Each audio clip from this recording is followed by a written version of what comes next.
The Bayeux Tapestry is an embroidered cloth 230 feet long and only 20 inches tall. It was created at the end of the 11th century, and it depicts the events leading up to the Norman conquest of England in 1066.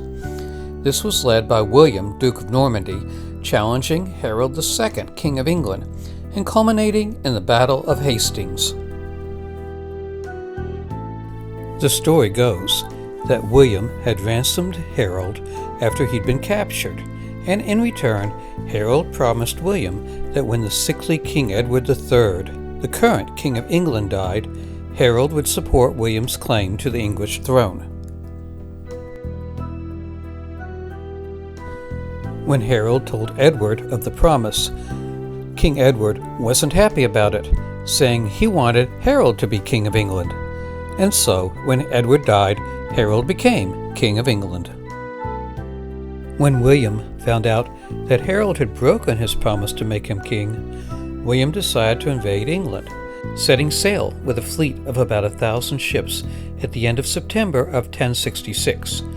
Notice the Viking look of the ships. When William landed on the southern shore of England, Harold had his army busy in the north of England, putting down a rebellion there.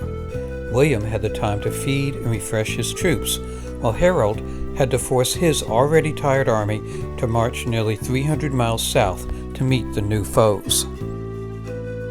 Besides being exhausted, the English army was composed almost entirely of infantry and had few archers, whereas about half of the invading force was infantry and the rest split equally between cavalry and archers. The result was a decisive victory for the Normans. As I said at the beginning of this video, the actual tapestry is 230 feet wide and only 20 inches high.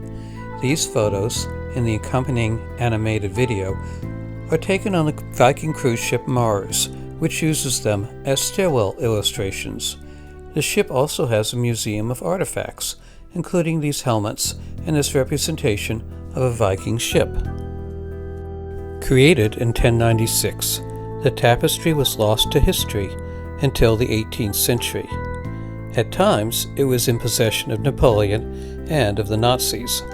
Since 1945, it has been displayed in a special museum at the Bayeux Cathedral in France.